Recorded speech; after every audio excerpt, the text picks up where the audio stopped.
एक बार फिर चैनल में आप लोगों का स्वागत है। हाँ दोस्तों, गौतम बुद्ध के जरिए इस कहानी को आपको बताते चलिए शुरू करते हैं। उसने अपने सेट से एक हफ्ते की छुट्टी ले ली क्योंकि सफर बहुत लंबा था। वह अपने घर से निकल पड़ा गौतम बुद्ध से मिलने के लिए। चलते चलते शाम हो गया, चारों तरफ अंधेरा होने लगा तो उसने सोचा क्यों ना कहीं रुककर आराम किया जाए। थोड़ी दूर पर उसे एक हवेली दिखाई पड़ी। वहां पर जाकर उसने रात भर रुकने के लिए शरण मांग ली। हवेली की जो मालकिन थी, उन्होंने उस लड़के से पूछा कि बेटा तुम कहां जा रहे हो? तो लड़के ने जवाब दिया, मैं गौतम बुद्ध के आश्रम में जा रहा हूं उनसे मिलने के लिए। तो मालकिन ने बोली, ये तो बहुत अच्छा जगह जा रहे हो, गौतम बुद्ध से मेरे भी एक सवाल का जवाब लेते आना अगर जवाब दे दे। लड़के ने कहा, ठीक है बताइए। एक बार फिर चैनल में आप लोगों का स्वागत है। हाँ दोस्तों, गौतम बुद्ध के जरिए इस कहानी को आपको बताते चलिए शुरू करते हैं। उसने अपने सेट से एक हफ्ते की छुट्टी ले ली क्योंकि सफर बहुत लंबा था। वह अपने घर से निकल पड़ा गौतम बुद्ध से मिलने के लिए। चलते चलते शाम हो गया, चारों तरफ अंधेरा होने लगा तो उसने सोचा क्यों ना कहीं रुककर आराम किया जाए। थोड़ी दूर पर उसे एक हवेली दिखाई पड़ी। वहां पर जाकर उसने रात भर रुकने के लिए शरण मांग ली।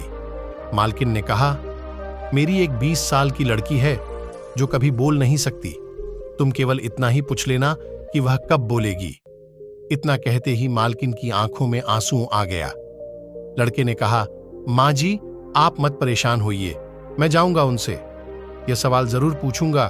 तो जादूगर ने कहा, मैं इस पहाड़ से बाहर निकाल सकता हूं, लेकिन मेरा एक काम करना, गौतम बुद्ध के पास जा रहे हो तो मेरा एक सवाल जरूर पूछना। तो लड़के ने कहा, ठीक है बताइए। तो जादूगर ने कहा, मैं यहां हजारों सालों से तपस्या कर रहा हूं स्वर्ग में जाने के लिए, लेकिन मुझे समझ में नहीं आ रहा है कि मैं स्वर्ग कब जाऊंगा।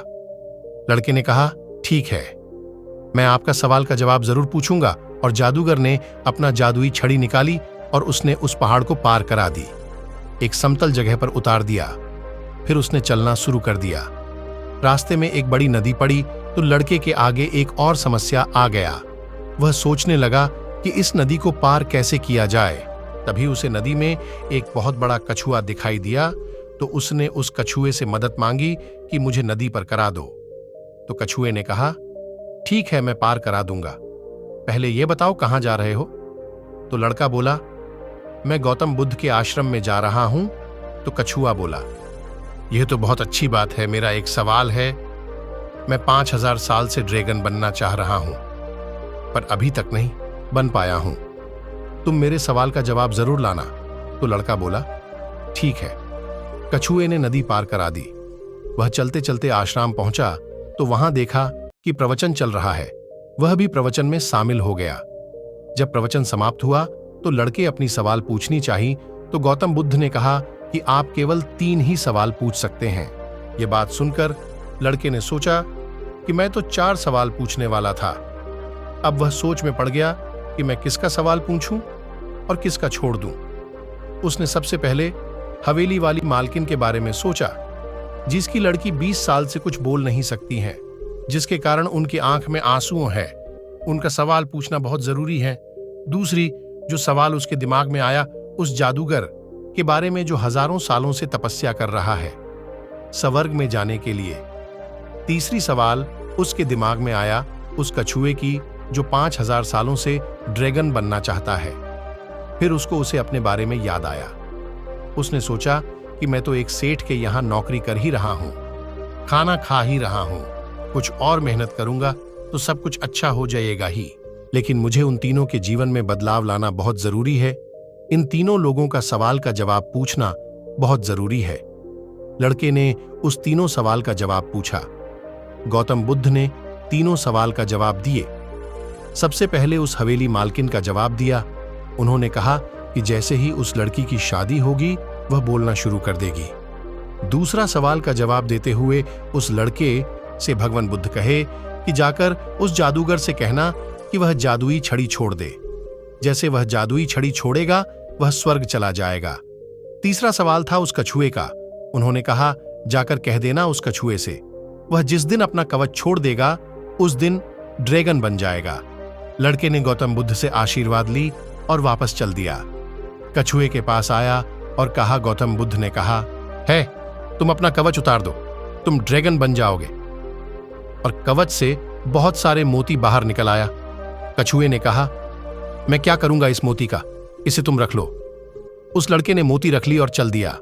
वह अब जादूगर के पास पहुंचा और बोला, जादूगर भाई, आप अपना जादुई छड़ी छोड़ दीजिए, आप स्वर्ग में चले जाएंगे। जादूगर ने कहा, ठीक है, मैं छोड़ देता हूं, इस जादुई छड़ी को तुम रख लो। जादूगर ने छड़ी छोड़ दिया और स्वर्ग चला गया। अब वह चला हवेली के मालकिन के यहां। वहां जाकर हवेली के मालकिन से कहा, जिस दिन आपकी 20 साल की लड़की की शादी हो जाएगी, वह उस दिन से बोलना शुरू कर देगी। तो मालकिन ने बोली, क्या बात है, तुमसे अच्छा और कौन लड़का है? मालकिन ने लड़की को बुलवाई। लड़की ने लड़के को देखा, लड़के ने लड़की को देखा और शादी करा दी गई। जैसे ही शादी हुई वैसे ही लड़की ने बोलना शुरू कर दिया।